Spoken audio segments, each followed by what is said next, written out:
a lesser entry within Scott's increasingly erratic filmography. A film with lots of great ideas, yet none of them come to fruition. More ugly and depressing than haunting or suspenseful. If baseball is America's pastime, The Fan is cinema's timeout. Another one of those De Niro duds that should have been made with a lesser actor. It's a cinematic balk. As a creepy thriller, it's terrible. As a baseball film, it's downright unwatchable. This film is akin to a botched double play where both storyline and logic are dropped at crucial moments. A truly pathetic film with wasted talent from great actors. Watching The Fan is like during a baseball game where every pitch is a foul ball, aimless, repetitive, and ultimately leading nowhere.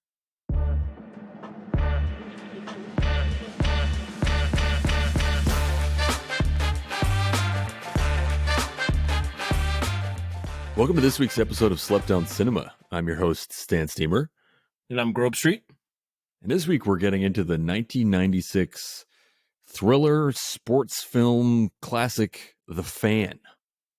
And this movie is awesome. Amazing cast. It's one of these movies that you probably know it has Wesley Snipes and Robert De Niro, but the rest of the cast is also amazing. Again, one of these films that's you're blown away that this could possibly qualify for a podcast, and yet here we are. I'm not sure I'm going to give it the best movie, but this is a top 5 favorite movie we've done so far.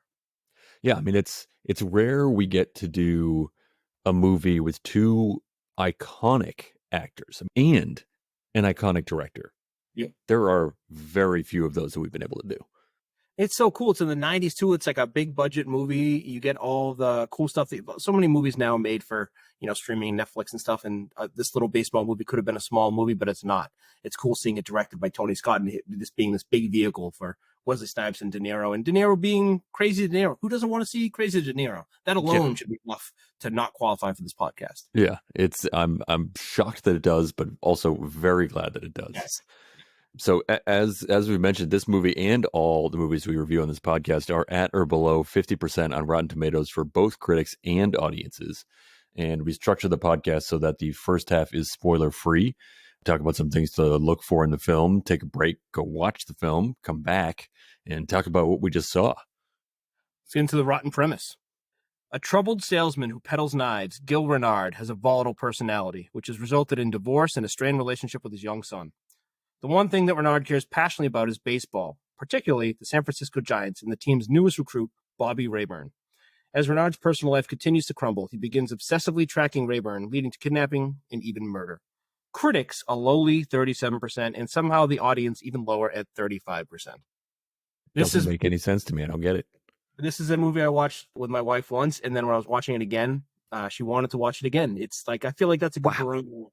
Yeah, she just did not understand how this movie, and it qualifies. And it's the same thing we kept saying. She just kept saying, like, De Niro, Wesley Snipes, Tony Scott, like why do people want? And that's exactly how I feel. Like, I'm so excited to do this. So we try to do this before the baseball season, but I think this will get in there just enough time so you can still have your crazy baseball interest like you do. I mean, that's the great thing about the baseball season. Yep. It goes on forever. Whenever this comes out, there'll still be over 100 games. It's pretty safe to say that there'll be over 100 games left this season. Whether it's towards the end of the season or early on, there's hundreds of games left in the season. Yes, which is great. I'm a huge baseball fan. I love baseball. I am so glad that there's so many games to watch. I don't think baseball is a dying sport. Just putting that out there. I'm sure this will come up throughout this episode, but huge baseball fan. Glad we can finally do a baseball movie. This is our first baseball movie. It took over 50 episodes, and I think there's a great lineage of baseball and films, and it's shocking to me this is our first one. First one, probably not our last. Definitely not our last. Although probably very few qualify because baseball movies are amazing. That's true, right? It's Kevin Costner. That's how we get to just go through his list of movies. Yeah. We want his baseball movies qualify. So this movie, it came out August 16th, 1996. The heart of the baseball season, I'll add. Opened number 4 with 6.3 million its opening weekend. Number 1 that week, speaking of Kevin Costner, Tin Cup. all-time classic. So What are you gonna do? you can't. What are you gonna do? And it probably they ran into a little bit of the like, I'm gonna go see a sports movie. You're probably seeing Tin Cup. I mean, that's an all-time classic movie. Yeah. So I bet that really hurt them. What a great double feature at the time. Would have been an amazing double feature. I can't think of movies that are more similar and more different at the same time. Right, and then you can leave each movie and be like, which sport is more boring? Golf. It's just it would be. I feel like watching those two films would lead to some fantastic conversations afterwards. Like if you did the movie dinner date combo, but made it a double feature. Mm-hmm. Maybe you did like, I don't know if people do this, but what if you did the lunch double movie dinner date? Is that too much? I don't know. Podcast. I think we'll just have that. I think that could be a great thing, and then you could talk about these two films. Man, if we could only go back to 1996 and start dating, it'd be crushing. Oh, yeah. So it ended up taking $42.2 million on a $55 million budget. So not a grand slam, I guess, in the world of movies. I hope that it ended up making money at some point in the back end on streaming or whatever it is. But it's one of these movies that people deserve to make money off of this. This thing's a work of art. It is based off of a book. I hope this guy made some money. Peter Abrahams wrote this book in 1995, and I'm always kind of impressed with the movies that come out immediately after the book comes out. It's like I feel like that means it's a good story. Like I'd like to see that list of movies that were, the film rights were sold either right when the book came out or right even before the book came out. So I feel like that means you have just a dynamite story, as you do here. And we mentioned this is our first De Niro film, but this is De Niro's 49th film. And this was in 1996. So you sort of think he's got a long run of movies after this, but this was his 49th film. Obviously one of, if not the greatest actor we have. He's definitely up there. 9 Academy Award nominations, 2 wins. More importantly, twice nominated Blockbuster Entertainment Award. That's what matters. And one win. So he was nominated in 2001 for Favorite Actor Comedy, Meet the Parents. Makes sense, didn't win. I don't know how he didn't win there. But did win for Favorite Actor Comedy Team in Analyze This. Also a classic. Yeah, classic. So glad to see getting the respect he deserves from the Blockbuster Entertainment Awards. But that's it. I feel like you don't need a whole lot of background here. It's you got some stars, you got a great director, you got a great story. For me, it all comes together. Yeah, the less you say about this movie, the better. I think all you need is the bullet points, right? The two actors that we named, Snipes and De Niro, and the director. And back in a time in which call-in radio was huge, especially for baseball in the 90s, this movie is a Did you ever call into a radio station? I have. I guess I don't listen to the radio as much as I used to, but I used to listen to sports radio a lot. I did call in. It was mostly when I was a child. And I feel like that weirded them out on the other side of the station. What a child, like what age and like middle school. I feel like I called into the radio a lot. And you're calling about Pedro Martinez? Yeah, and I feel like they didn't know what to do with that. I'd like to talk about the OBP of Move On. Yeah. Should we get to the BOLOs? Can't wait. BOLO. You can go. So this is just a phenomenal cameo. It's so 90s. It's brilliant. BOLO, John Kruk. Love to see it. For as long as you can see him. Yep, John Kruk. BOLO, I think these might be two of I don't know what my favorite are. I didn't rank them, but these are definitely top 2 of my favorite intros for like whatever company is helping the production before the movie starts. So you have the Mandalay Productions and TriStar, which means you have a tiger running at you, and then you have a unicorn running at you. It's one of the best intros before the movie starts. Love that. This is such a great movie. It's a great movie even before the movie starts. If you see those two, I've seen so many bad horror movies lately with like just awful intros. You're just waiting for, like, if you see a TriStar or you see Lionsgate or MGM, like you just like, all right, they're gonna zoom some money. It'll be good. Yes. Yeah, I feel like the 90s were a great era for that type of Yes. thing. Like you really knew some name brands for those intros. If I'm seeing that kid sleeping on the moon, my son's gonna have a great time watching that. Oh yeah. I'm gonna say I'll just go with another. It's not quite a cameo, but Bolo Jack Black, early role for him. Close to a cameo. Bolo, just a sick Hummer. Oh yeah. It also because it's in San Francisco made me think of The Rock. Yeah, When I always like when a movie makes me think of another movie that's awesome. So yep. That's just great. Why wouldn't I want to connect the dots to a bunch of awesome movies? Yes. Bolo, the Rolling Stones. This is a be on the lookout, be on the listen for heavy rotation on the Stones. Quite heavy on a couple artists. Yes. Bolo, the name Bobby. That is fantastic. Bolo bobbleheads, another classic baseball thing, and they make some great appearances here. Didn't know they could be creepy, but they could, I guess.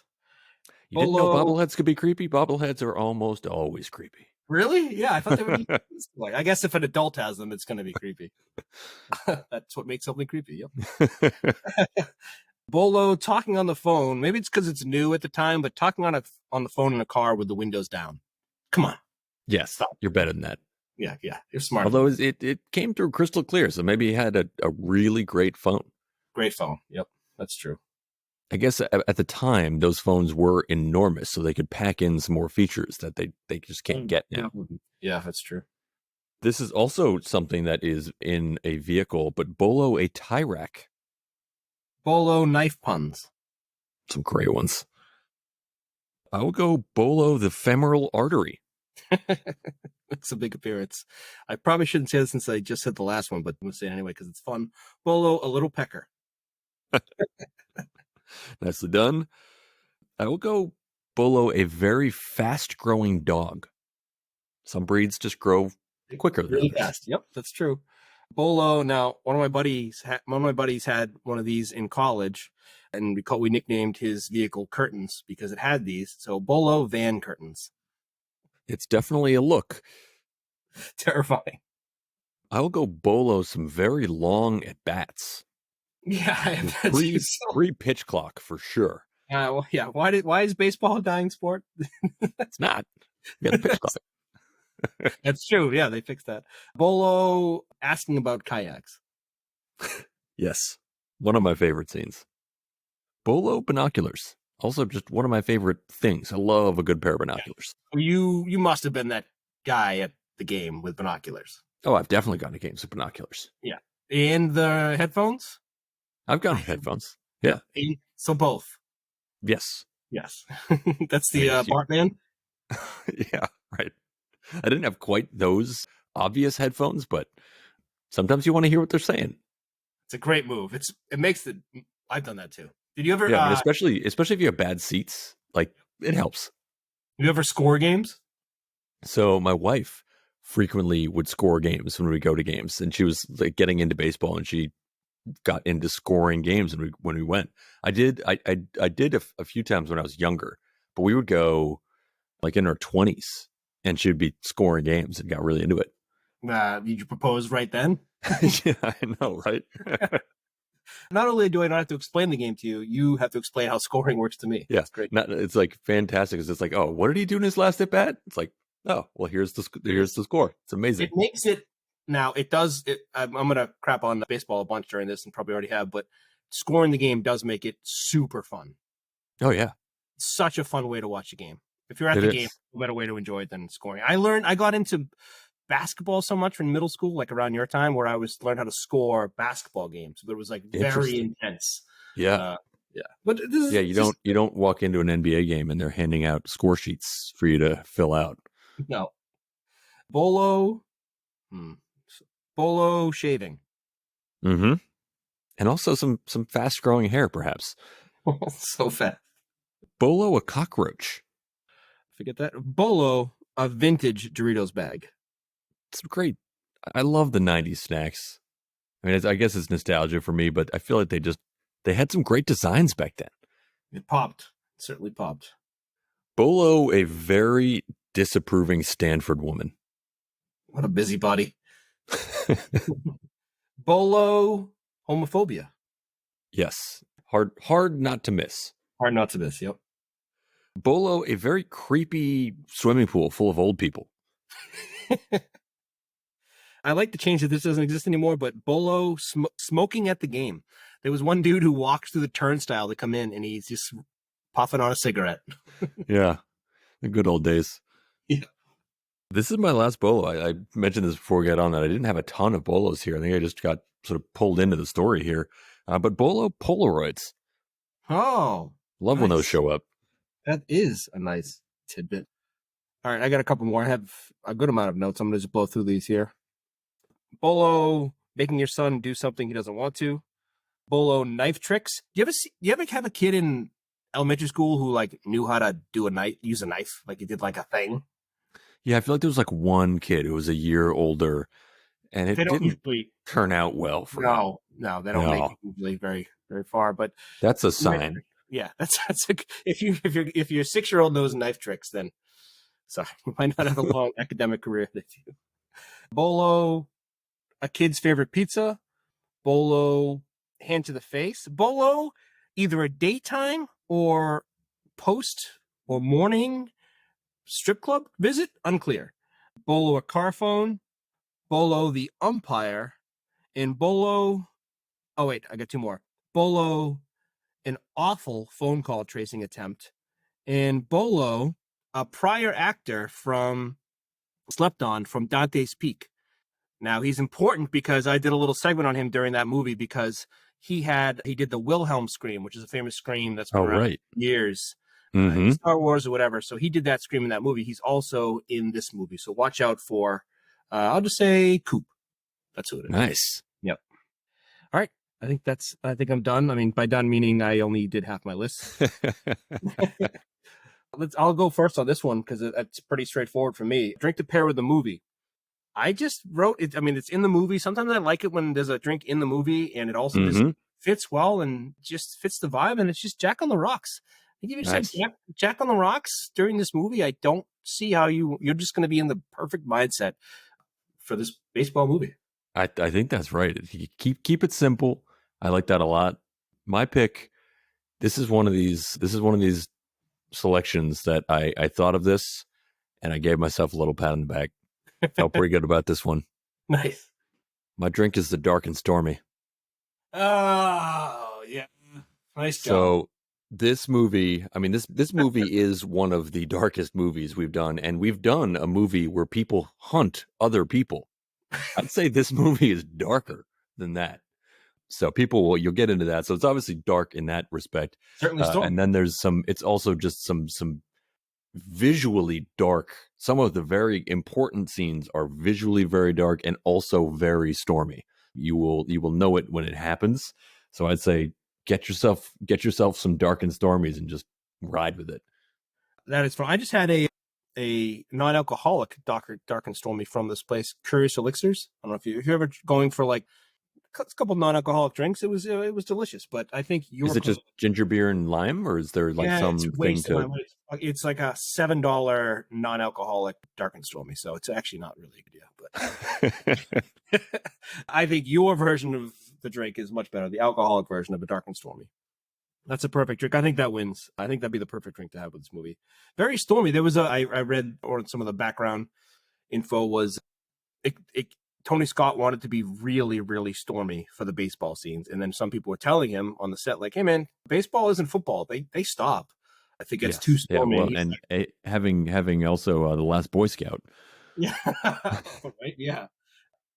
And he's just like, I don't care. It looks awesome. And he's right. He is right. It does look awesome. It's like sometimes you got to throw these things out. Yep. All right. I think definitely a top 5 movie that we've done so far for me. Can't wait for you guys to watch this, and we'll see you on the other side. Yeah, enjoy. Enjoy. Well, here we are with the hopes and dreams of all true Giants fans. Ex-Brave center fielder and league RBI champ Bobby Rayburn. In the game of life, come on, bring it, baby. Some are chosen for greatness, while others can only watch. Bobby Rayburn was San Francisco's brightest star. Bobby, a lot of people in this city think you're not earning your keep. But to one fan, he meant so much more. Don't listen to it, Bobby! You're a fan! A fan. Watch out for me, I'm the sharpest guy in town. People are scared of you, Gil. Who never stopped believing. I know what he's feeling. He had a bad patch. Always watching, waiting for the chance to be a part of his life. What do I say? Oh, you know, look, I was just there. You would have done the same thing. The star. You like baseball?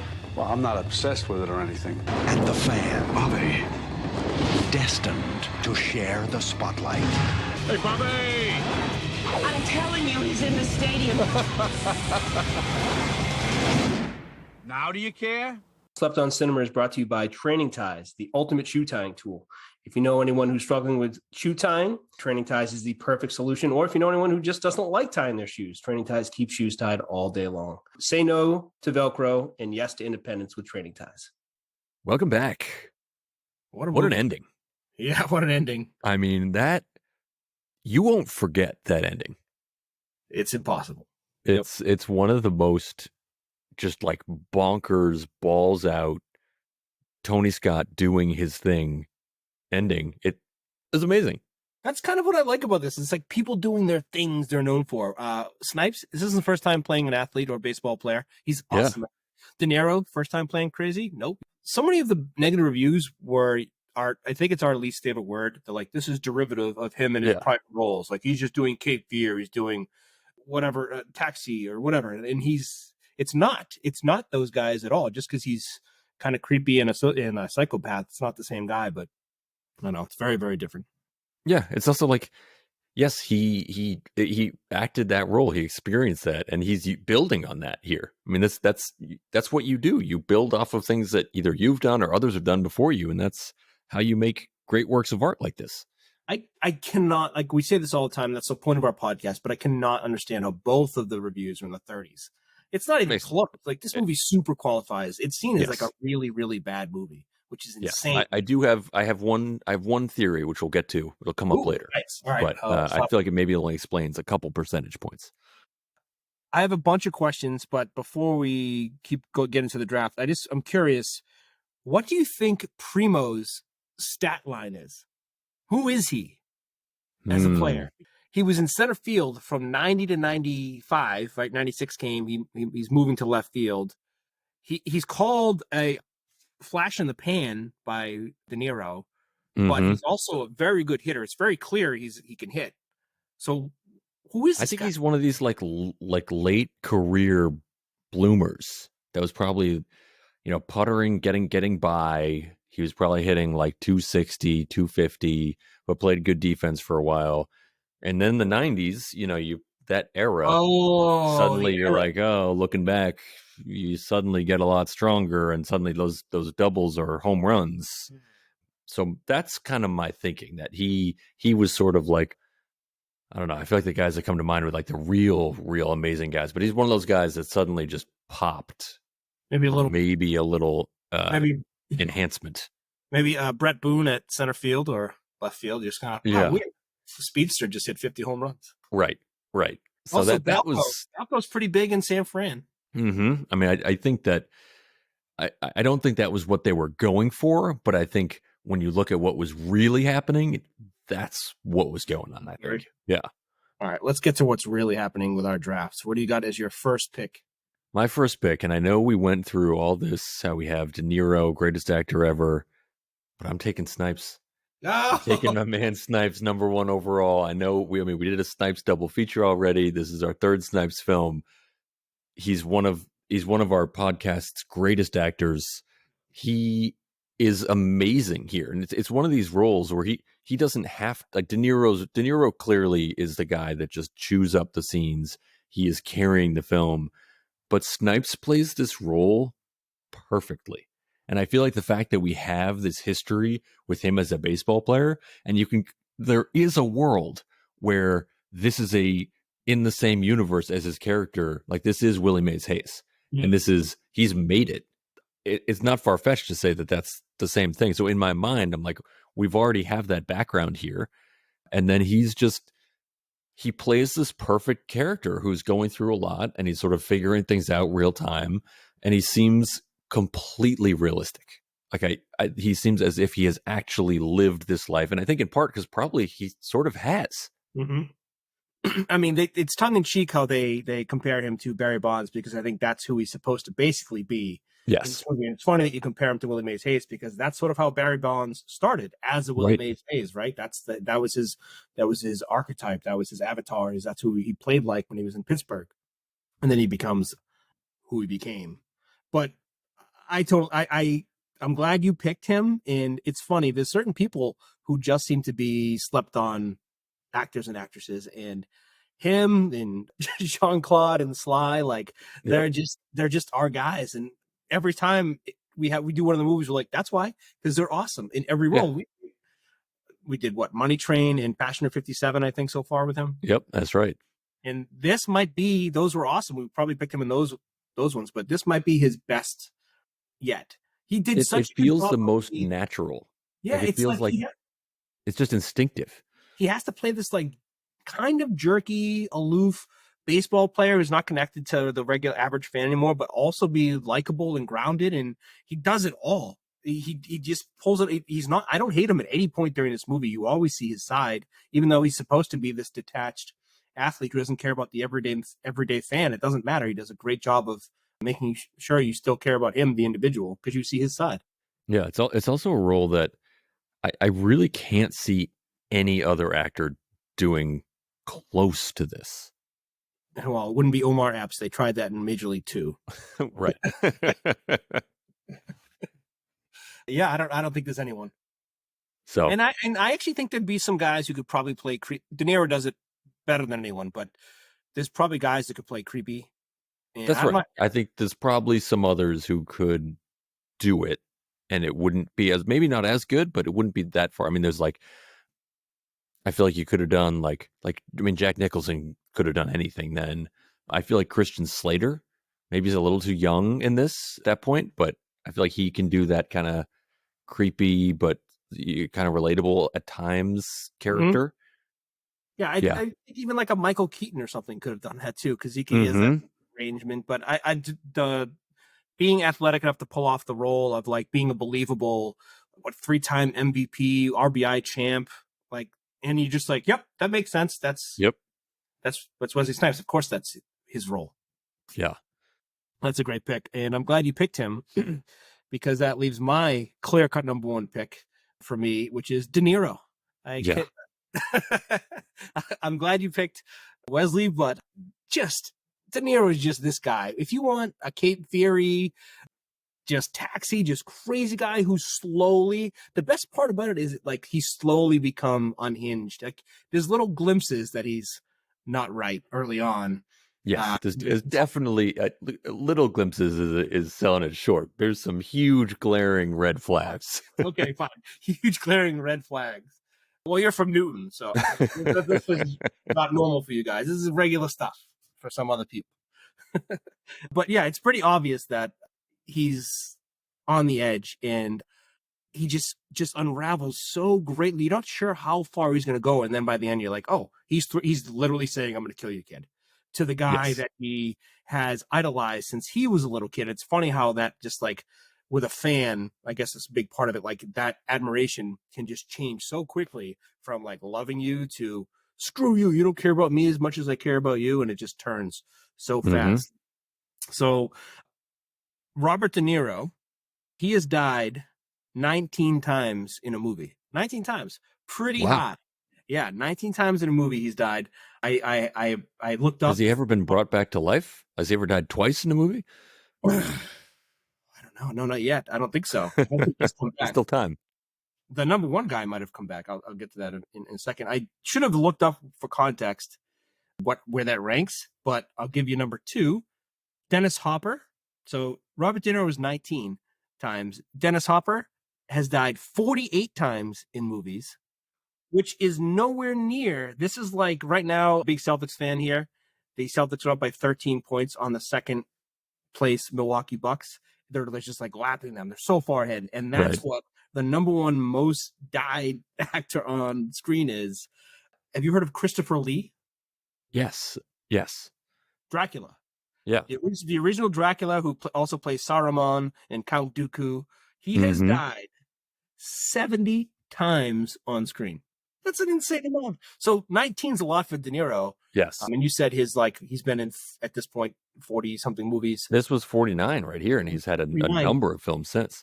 And this dude, Christopher Lee, who plays Dracula, has died 70 times. This is not unrelated. I don't know how I got in this. I just went down a rabbit hole, obviously, when of course went down to Robert De Niro stuff. And I was just curious, like he died again in a movie, and I was just curious who's died the most times. Clearly, we know it's not Seagal from our few. No, Seagal has like never even. It's like how many people have been like wounded or stubbed a toe in a movie? It's like zero. Yeah, but there's nobody who plays crazy better than De Niro. He's just so good at it. And every man crazy. He just lets it leak out too. He lets it. He sort of pulls you in with being like, okay, yeah, I get it. I could see doing that, and then it's like, oh, wait a minute. We've turned a corner here. Yeah. We went a little too far on your side anymore. And my second pick is I'm taking two people. I'm taking Benicio del Toro but not just him, looking like a baseball player. He just I don't know what that is. Like, I don't know how he goes from like Usual Suspects and whatever else to being, without a doubt, maybe the best baseball name and look ever. Oh, the name alone. I should have just taken Juan Primo. Primo? How do you take his job and he plays center field for the Giants? Like, oh my goodness. Yeah. And his facial hair and his nonsense and his whole swag. And I completely agree. It's amazing. Oh. He's like perfectly done. It was almost just like they crafted this character. Like, I hope that he showed up for the audition just looking like that. And they were like, you are in, sir. Like, don't even open your mouth. Please don't open your mouth. You're fine the way you are. We know you are just from your look. Yeah. Benicio del Toro. So good. That's a great pick. And I also like how it sets up my pick here, because my second pick is also an actor. I don't know if we've ever had this in the history of Slept On. I'm taking John Leguizamo. Wow. I think we talked about how Snipes is sort of a slept on actor in the top tier level. I think John Leguizamo is a slept on, maybe not that top tier, but he's one of these guys. I've never seen him not absolutely crush a role. Every time he's on screen, he is just giving it everything and nailing it. And I think him as the agent here, he has some great lines. He delivers everything perfectly. He's sharp. He's an amazing actor, and he's fantastic in this role. I feel like there's some pushback sometimes to John Leguizamo, and I don't get it. I'm a huge fan. Yeah, I don't get it at all. He's so good in the John Wick series and just pretty much everything. I mean, you ever see Chef, that movie where he's everything great. He does is incredible. And I think he's so good in this. He's so he's like a jerk, but he also has a little bit of a heart too. Like, he played that role really, really well. Yeah, and it seems like that is, the type of guy that would be that character is that's exactly how he would act. Yeah. That's wow. 4 actors in a row. I mean, it just goes to the cast of this movie. We talked about it before. The cast is amazing, and as shown by 4 top picks, all actors, unbelievable. It's easy for Leguizamo to be left out too, because we just keep naming the big 3, but he's so good in his role. I mean, there's Ellen Barkin too. Like, there's so many just great actors and actresses in this. Great pick. My third pick is, and maybe you might say this is a sleeper, but this was one of just the greatest lines I've ever heard in a film ever.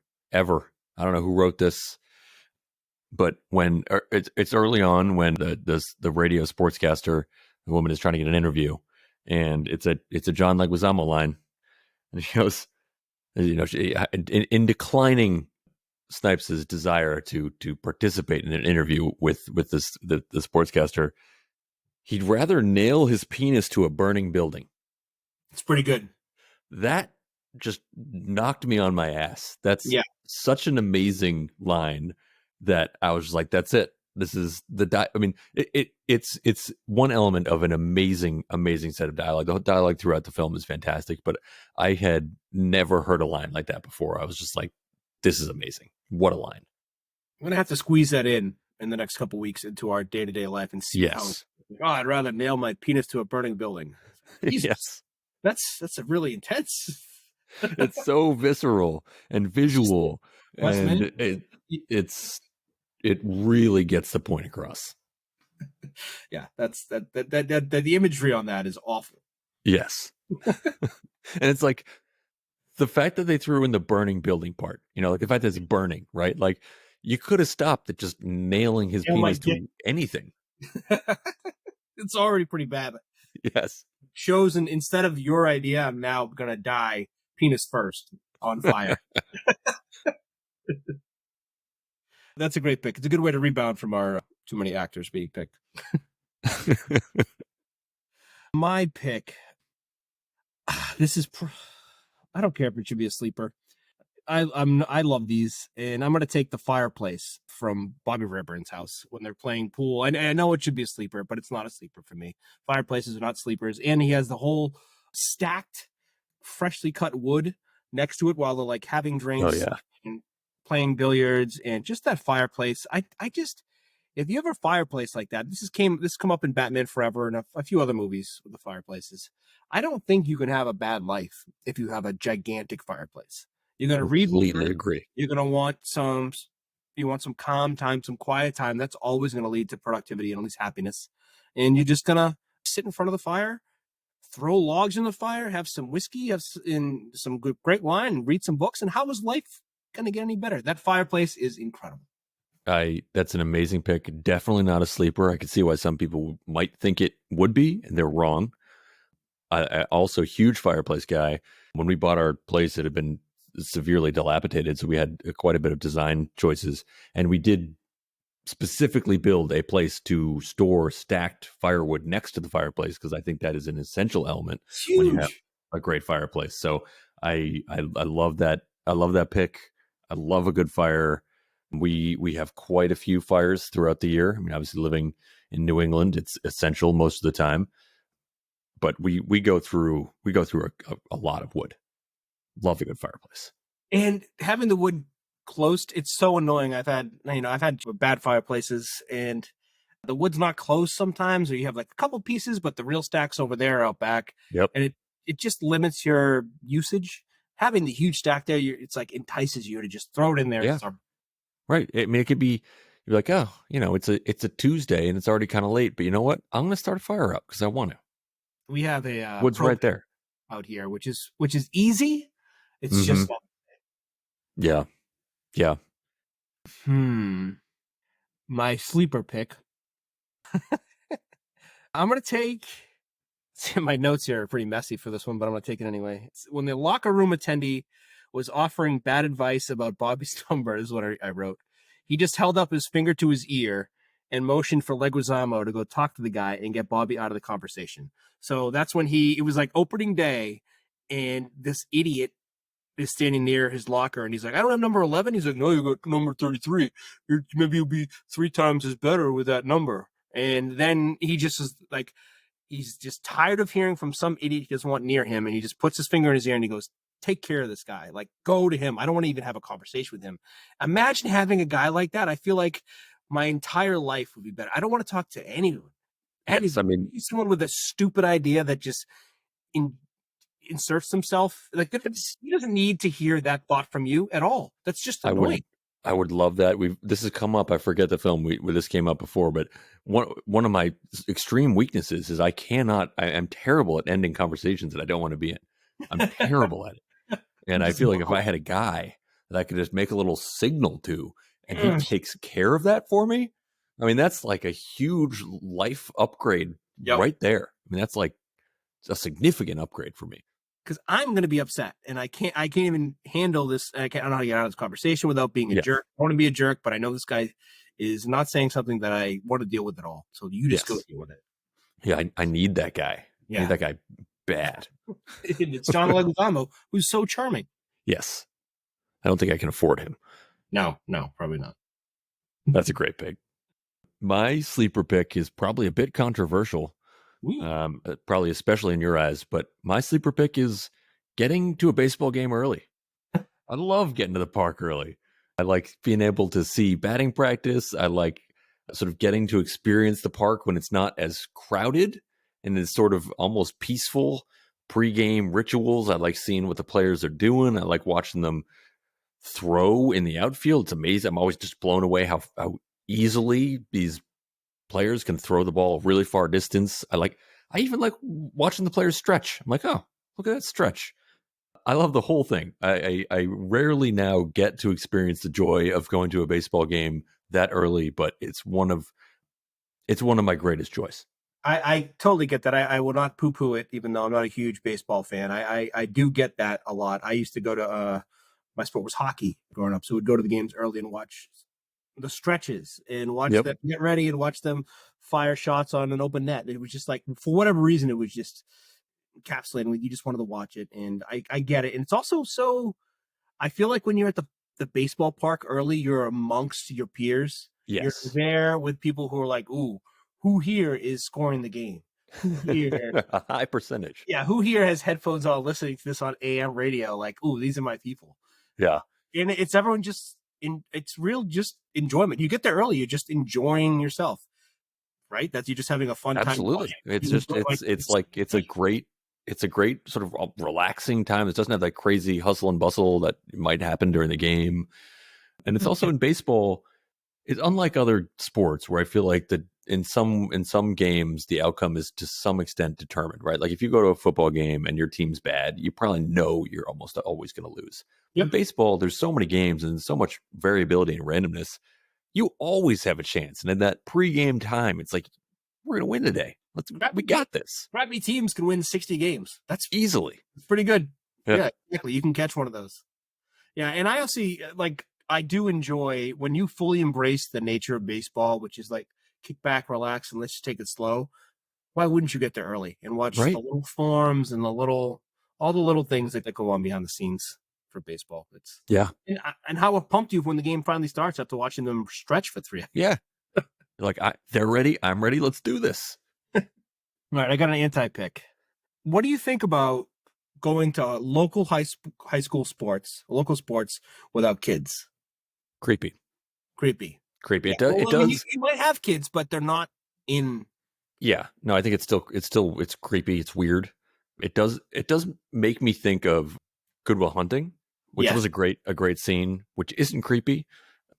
I don't know why it's not, but it's not. It's not. But almost always in any other circumstance, I think it is odd because most people, even who do have kids, don't want to be there. They're sort of obligated to, or you enjoy watching your own kids play sports, but otherwise, it's not usually, high level of talent. So it's usually sort of like, why are you here? And there's that's the weird part. That's the weird part. You have a friend that goes to local sports games in his town. Who's that? He lives here in California. Oh, interesting. I did not know that. Yeah, he goes to high school games to see the local team. Huh. Like maybe he has too much free time on his hands. Yeah, I think he does. He needs to get a smartphone. Yes. Can I do one more anti-pick? Yes. I want to do an anti-pick of staff meetings. Oh, yeah. Oof. Staff sales meetings.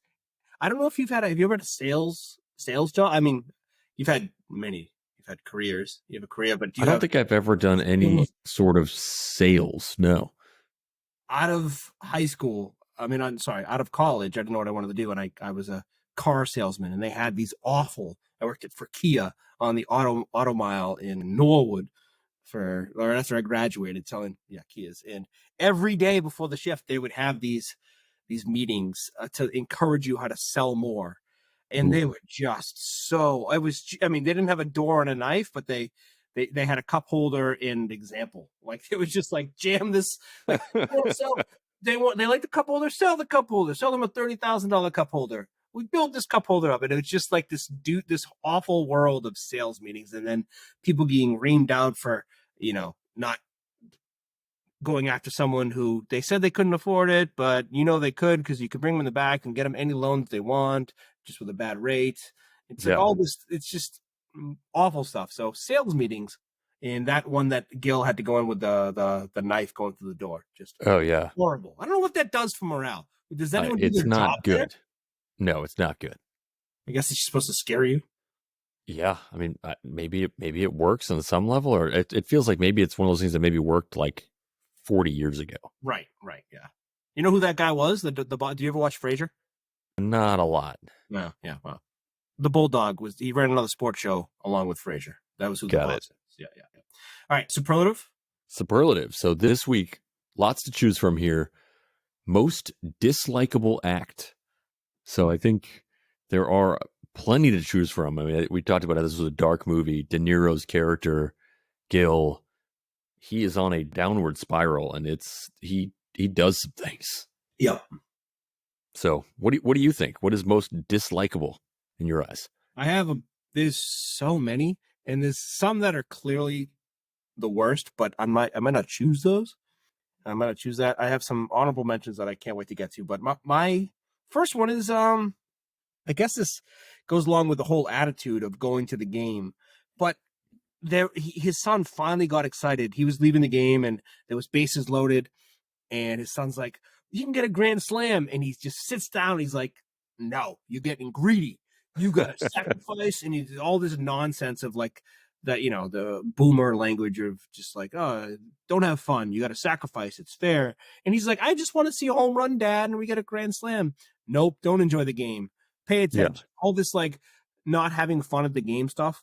I hate that. Just like he has an opportunity to see a grand slam. Of course, that's exciting. Of course, don't shut him down. What are you doing?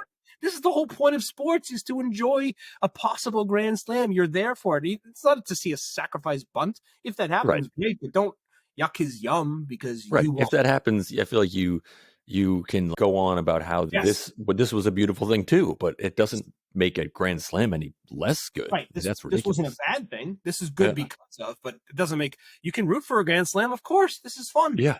Right. This is sports. Dingers. Sock some dingers. Yeah. I just not letting his son have fun at the game and just enjoy it the way he wanted to. That's just awful. And I know it's not the worst. That's what resonated. Yeah, but no, I mean, that's the whole thing. It's dislikable, unlikable.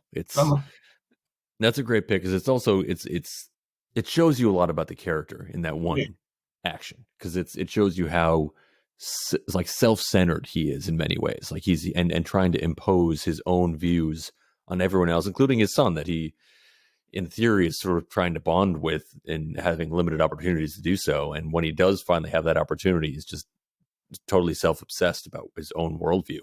And it kept going back to me that what his ex-wife said, like, don't make him do anything he doesn't want to do. And he's like, I never do. And you're like, oh, there it is. Yeah, right. When you instantly, like, the mom knows what's up.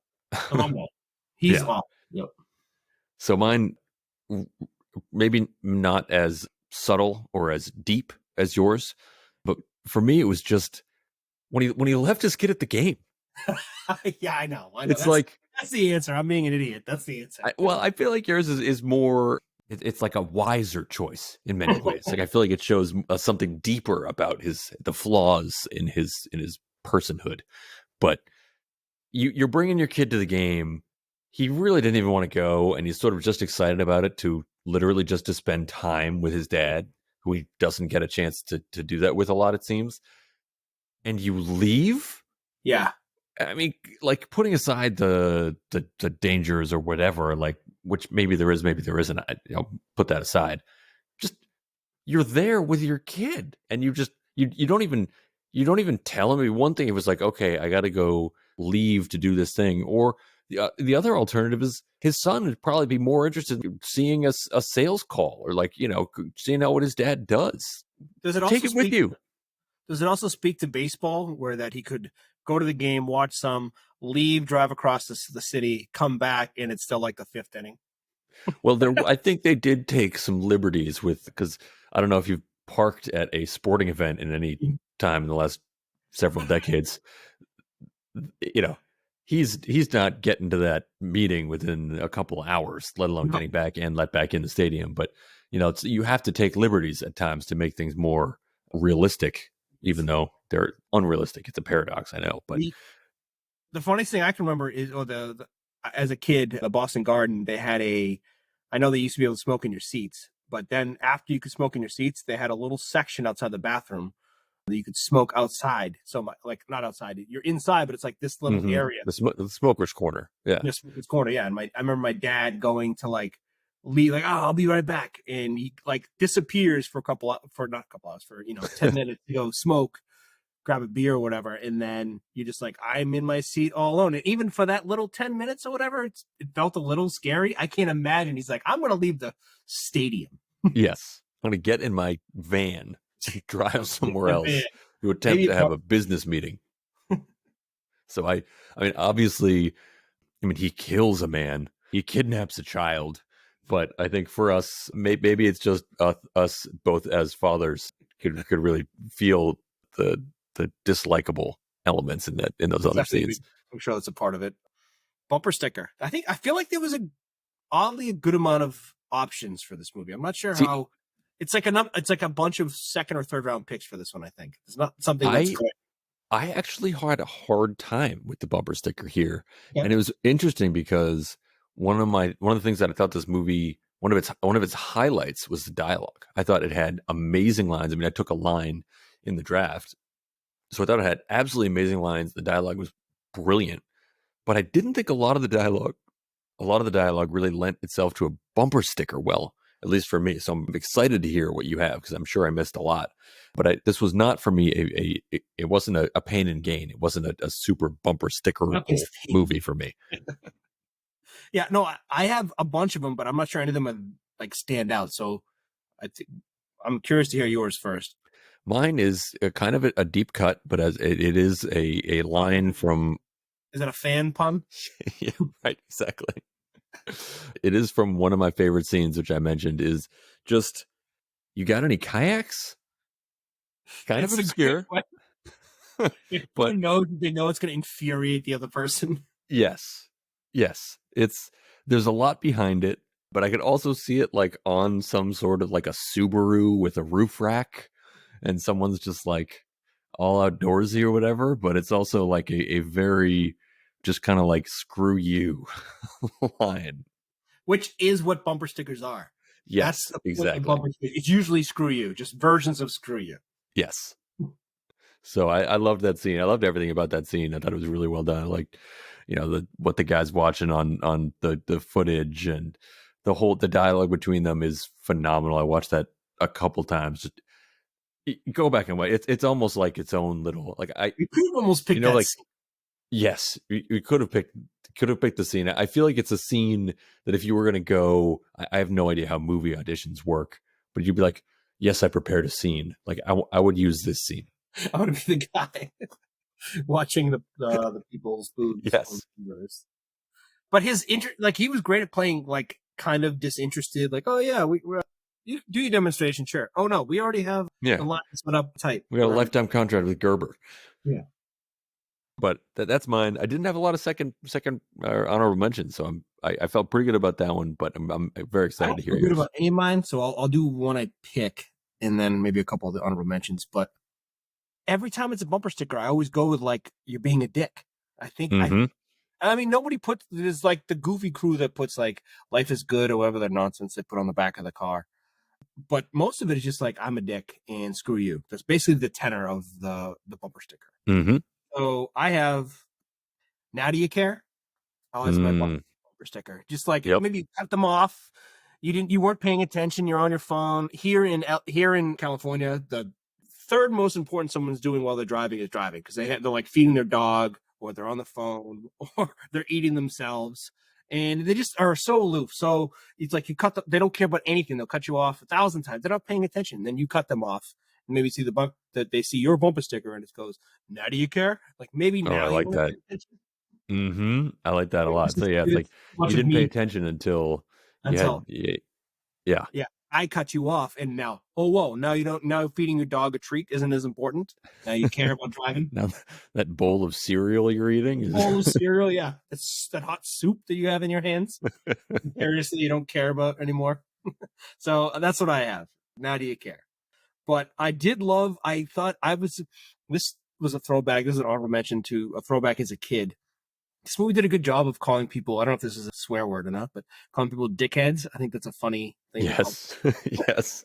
So like when Coop was there with Sean, was there with Sean, and he overthrew on purpose Gil to Niro, and he goes, "Coop, you dickhead." I just thought that was like the funny, like that's what you do when you're playing with your friend and you're playing like Yes. in the field and they overthrow you, just you dickhead, but you don't mean it. It doesn't mean anything. It's just like a little thing you say. And he said it as if he was like a little leaguer. Just being like, "Oh, Coop, you dickhead. Let me go get it." And in many ways, that's exactly what he was. And that's like part of like that, like I was saying, the dialogue in this film is brilliant. Like they pick up on little things like that are just done just right. You know they did that on purpose. That's like a little kid 100%. Conversation. "Oh, you dickhead, you overthrew me." Like, you know that was on purpose. Yes. He's like he's 12 years old in that conversation. Because he's playing with Coop again. Right. Knife doing business with you. I guess that's if you're a knife salesman, I guess. And this is if you don't give a shit about anybody else. You can pick them off. So when he brings this into his favorite pizza and he's like, you can pick them off. Yeah. Which I feel like could have been an anti-pick for me.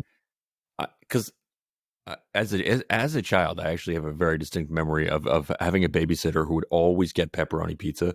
And when I was a kid, I didn't like pepperoni. And she'd be like, "Well, I'm getting a pepperoni and you can pick off the pepperoni and then you have cheese." And I'm like, you can taste the pepperoni still. And that carries over to other toppings. So it's not just like you take the thing off and it's just pristine pizza. There's oils, there's residue. Unbelievable. My son is the anti-pick of you because he doesn't want cheese pizza. He wants pepperoni pizza, but he wants to pick off the pepperoni and have the oils on the pizza. So he'll always I like that. Put it over there, and now he eats the pizza with the oils on there. It's very ridiculous, but he will choose that every time over the cheese pizza. Yes, it's a very particular taste. I like that.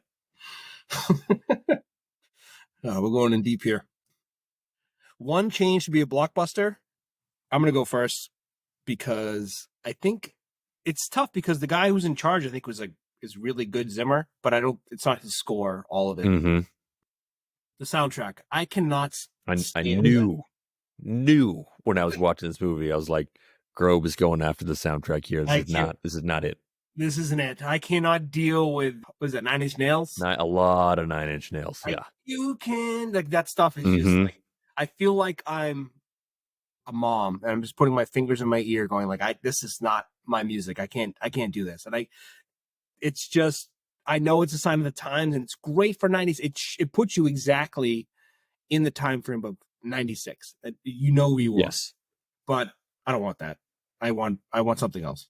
It's not quite right for the movie. I agree. And it's interesting because I feel like Trent Reznor has since gone on to score some movies that have really been fantastic. I'm, of course, blanking on them now, but I feel like I've definitely seen some films that he was in charge of the score for that were really just like top notch. He just scores for movies? Music. Yes. Oh, this is white music. I don't know any of this stuff. Yeah, and but here it was not quite right, and maybe it was at the time, and that's just aged poorly. I don't know, but I agree. Watching it now, it was just like it didn't quite hit the mark. No, yeah, not for me. And it's also like it's just so niche that it's hard for that to be a blockbuster. I think if you're playing that sort of music during this movie. So mine, and I touched on this before about my theory on some of the ratings, and like I said, this maybe doesn't make it a blockbuster, but there's probably a couple percentage points on at least the audience score. This is in some ways a baseball movie, and we've talked about baseball fans being sort of particular, like the people who score games, and there are a fair amount of inconsistencies with respect to the baseball element of the games. And I think when watching this as a baseball fan, if you're a baseball person, those kind of dig at you a little bit. They just eat away at you a little bit. So I feel like this was in any sports movie, they should have a role that is just like sports continuity guy or like sports guy or like someone in charge of just like making the sports right. The sports guys campaign for that. Bill Simmons is like, can I just be on movies to be like, is this accurate? Yes. And there were some inaccuracies, and there were also just some editing choices. I'm watching this and like, oh, they're playing one team, but then they cut to the catcher and he's wearing a different team's uniform. Like that was odd to me. Like that seemed, I was like, do you think I'm not going to notice that the catcher's on the Rockies and the pitcher's on the Cardinals? Like that as a baseball fan, I that was just a little grating to me, and it was early in the film. So I see that, and then it like festers a little bit as the movie goes on. So, I don't think a lot of there's not a ton of us like real. I mean, there's a lot of baseball fans out there. I don't know how many of them are, contributing to the poor scores here, but I think you tighten up a little bit of the baseball elements in this, and I don't think that takes a lot, and I think that takes you a long way, at least in my eyes. I think you're 100% right, because the people who would really love this movie, like, this is so close to being spot on to a baseball movie. He's talking about laying down sacrifice bunts and like doing this in-depth stuff in the sport. You just want the movie to make sense baseball wise. Yes. So it just feels like, it almost like you said, it wouldn't take much to clean this up, because the rest of it makes so much sense. And it's such an homage to baseball. You just want it to get it correct. Yes. And I don't even have a problem with the final scene. I think that like a lot of people are like, oh, they'd never play baseball when it's pouring rain like that. I've seen plenty of baseball games where it's like the end of the game and the umps are like, we just need to get this finished. Let's do it. And I've seen pouring rain. So I have no problem with that. That you could keep that in the film. I like that scene. There's no issue with that. It's just some of the early stuff that just didn't need to be incorrect. I had no problem with the pouring rain, because I thought they were just pushing it so they didn't have to make up the game. I figured it was whatever, the 6th inning, and they're just like, we have one more at bat. Can we get this, and we don't have to do this again? The game counts. That happens. That happens all the time. Yeah. Doesn't mean we're going to play another 3 innings like this. This is just like getting through it so that you can make sure the game counts. Absolutely. Spin-off ideas? I don't have much other than I don't know how you have much, but I'm intrigued to hear what you say. My spin-off idea is just seeing Gil as a kid. Let's see let's see him in that run where he's getting like raised on the shoulders of his teammates. And I feel it's called, there's the good son and this is the fan. I'm going to call this the pitcher the good pitcher, because he's definitely doing things like wrong. And he might be like throwing inside too much, or doing a couple little things that allowed him to get some success. And maybe he forgets his interaction with Coop, and Coop was actually kind of scared of him back then too. Who knows what's going on? But it was like a lot of early hints that this is who De Niro is going to become. So sort of like the prequel to Gil. I like that. I mean, because he's such a flawed person, there's reasons behind the way he's acting. Someone doesn't just snap like that, and it wasn't a snap, it was a progression. There's a history there, and I feel like you could tell it in a really interesting way through this like little league experience. I like that. It might be related to his entire family moving because the Giants moved there. Like he has to be good at baseball, and he wasn't. And I feel like you also hear, maybe it's a trope, but sort of people talking about how like a traumatic event occurs when you're a certain age and you kind of get stuck there in some sense. Yeah. So that could have clearly happened. And you could see some sort of trauma happening to Gil right in that era. And that could be a big part of the film. Yeah, definitely some Arrested Development going on. Yeah.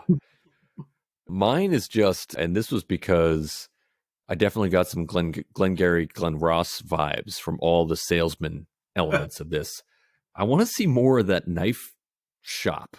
I want to see more. I don't really understand how knife sales work, or like how this exists in the 90s. Even it feels like a job from like several eras prior.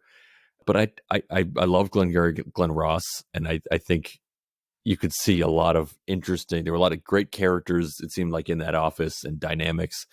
Give me some more time. Give me a spinoff with the knife salesman scene. The whole movie of selling knives. I'm in. Yeah. So I do like he had some great, I almost on the BOLO put in sales tactics. He's got some good ones. He's got some good ones. And it also, you're not selling real estate. You're selling knives. Nice. Like that draws in a particular breed of person. So I feel like you're going to get some really interesting characters there. Yeah, it could be a little. Well, that'd be a movie, but if it was a show, it was a series, it'd be a little quantum leapy. Each goes to town and sells knives to a strange bunch. Yeah. So there's a lot you could do there. I think that I'd like to see it. I did have a question for you. Nice. Do you think that Gil's character, particularly the salesman aspect, was the inspiration for the Simpsons character Gil? No. That's Gil appeared 1 year after this movie came out. But isn't Gil from Glen Ross? Like, isn't he? Is he named Gil? I don't know if he's named Gil, but I thought he's. Yeah, I always thought that Simpson character was based around Glengarry. I think it probably. I think it is. I think it's like Jack Lemmon's character, who's just sort of like down and out, kind of past his prime. But the name, Gil. I know. I feel like maybe there's a little perfect name piece. It is the perfect name. Is it perfect because it was there already a year before, or because it's just perfect? We'll never know. Yeah, that's Gil's the perfect guy for that awful salesman. Oh no, yes. I thought you were done with him. Don't put him on the phone. Yeah, that's good. Notes. Let's see. I thought it was really gross when that Michelle Beadle-esque sports reporter girl, who is the main interviewer, she took a swig of a random soda, just randomly, and goes, "Whose is this?" That's disgusting. And right. and then was appalled by the answer. It's like, and John Leguizamo was like, "I spit on it. It's mine." It's like, oh, well, what are you doing taking sips of random people's sodas? Yeah, that's not a thing. I understand why he's like, you haven't had your shots. This is you act in a very gross manner. That's a gross thing. That is a huge red flag. That might be the most insane thing that happens in this movie. In this movie, I think, was just sitting down at the press box table and being like, "Whose is this?" and just swinging a Coke. Yeah, that's psychopathic behavior. I felt bad for the new boyfriend or husband or fiance or whatever. Not Ted, but Tim. Mm-hmm.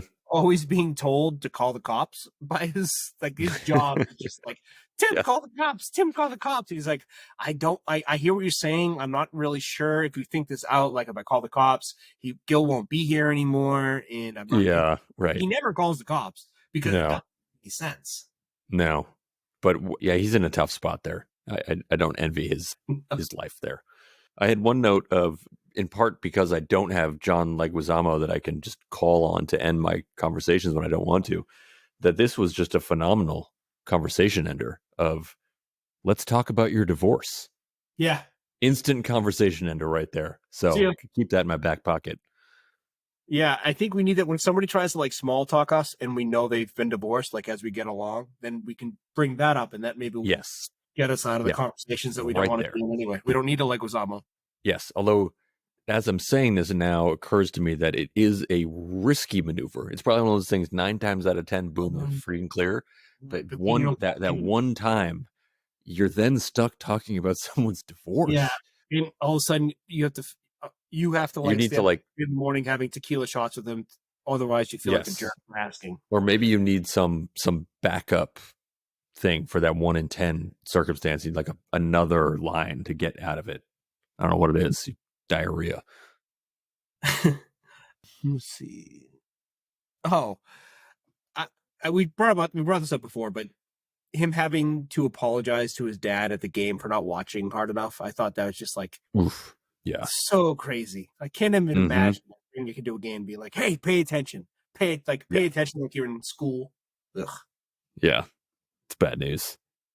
Oh, I really enjoy when he broke after Gil left his son of the game and Busybody brought him home, and he's like, "I got his favorite pizza. He broke into his room and he was in there and actually went pretty well." They kept going, "It's locked. We can't get in." And Gil's like, "It's open. It's open." I don't know what the problem is. I thought that was the funniest thing. Yeah, lying about things that are patently verifiable is like just a hilarious move. And if the cops come, like what's the transcript? He's following along with it. He's like, I thought the door was open. I said the door is open. So if it came down to it, I can get out of this because I was like, I don't understand. I said the door is open. It's not my fault. You can't open a door. So great. He's just being obtuse. And then he's like, the door's locked. You can have that. Don't worry. Yeah, have this soda. Let's see. His son was wearing jeans for baseball practice. I thought that was a little weird for tryouts. Yeah, but like, I actually thought that was a great detail because, like, I remember those kids. There would always be one or two kids in jeans, and it was usually a situation where, like, things at home weren't quite right. Usually his dad stormed the field and was like, hey, you're throwing the pitch too hard. Yeah, yeah, right, exactly. And I think that's, oh, wait, two more things. Gil's boss have in the garage, inside, he has his car wrapped every day. Gil's boss? That seems strange. Yeah. It seems like a lot of effort when you're in a garage, right? Like, isn't that usually for if you're like, I don't know, parked under a tree full of birds or something? Yes. And if I was Gil and I hated my boss and I knew he did that, I would probably stab his car because Yes. Yes. I mean, he deserves it for covering his car like that. Yeah, absolutely. And last thing, you remember the stats from the big month of Snipes? I do not. It was I hope you do. 11 home runs and 30 RBIs in a month. That won him, I think, was player of the month. I would hope so. Yeah, that's like his numbers were awesome. I almost picked his numbers because it was Barry Bonds. Yeah. 3 MVPs, RBI title in the 90s. I don't think people understand. It was like Manny Ramirez was the coolest thing ever because the RBI title was so 156 RBIs. It was like the coolest stat there was in sports. Yep. Yeah. RBI, because I mean, that's the name of the game, right? Driving in runs. You need runs to win the game. And it's before advanced metrics. So there was no OBP. It was just like average or RBIs and home runs. What do you got? Yeah. I like that. Great. Great month. The use of the word temerity, I thought that was nice too. I mean, I'm telling you, the dialogue throughout this film is phenomenal. I think this might be the greatest dialogue we've had yet. It's certainly up there. Yeah, I agree. I don't know what else. We've had some great dialogue, but I mean, I already have this in the top 5 movies we've done, so I wouldn't. Yeah, dialogue's the best. It's Tony Scott, Robert De Niro, and Wesley Snipes movie. Why would you expect anything less? Yeah, that's all I got. All right. Well, that was awesome. And next week we have Pacific Rim Uprising. Yes. I can't believe that qualifies. A very fun movie. This is going to be awesome. This was great. I'm so glad we got to shine a light on this movie. I cannot believe that the fan is rated this low, but maybe after this, the reviews on Rotten Tomatoes will go skyrocketed. Yeah, it does kind of have the feel of one of those movies that will get a second life. And I think at some point it'll get its due and it will not stay eligible forever. Let's hope. But this was awesome. And we'll see you next time. Yeah, later. Later.